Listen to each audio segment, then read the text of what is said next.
বাংলাদেশ থেকে পর্যটকরা যাচ্ছেন এশিয়ার পর্যটনের জন্য জনপ্রিয় দেশগুলো সহ বিশ্বের নানা দেশে। আবার দেশে আসছেন অনেক প্রবাসী। এই অবস্থায় উড়োজাহাজের টিকিটের চাহিদা বাড়তেই দাম বাড়িয়েছে এয়ারলাইন্সগুলো, যার ভুক্তভোগী হচ্ছেন যাত্রীরা। এই অবস্থায় টিকিট বিক্রির সঙ্গে সংশ্লিষ্টরা বলছেন, চাহিদা বাড়লে দাম বাড়বে, এটাই স্বাভাবিক। কারণ মন্দা কাটাতে এ সময় ব্যবসা করে নিতে হয়। তবে যাত্রীদের সুবিধার কথা মাথায় রেখে টিকিটের মূল্য সহনীয় রাখতে বিমান সংস্থাগুলোকে চিঠি দিয়েছে সরকার।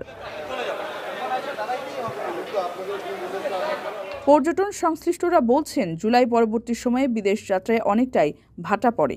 তবে শীত আসতে না আসতেই সে চিত্র বদলে গেছে। মধ্যপ্রাচ্যের দেশগুলোতে যাতায়াতও বেড়েছে, কিন্তু ফ্লাইটের সংখ্যা কমে যাওয়ায় চাহিদার তুলনায় সিট কমে গেছে। আর এতেই বেড়েছে টিকিটের দাম, যা স্বাভাবিক সময়ের তুলনায় 30 থেকে 40% বেশি।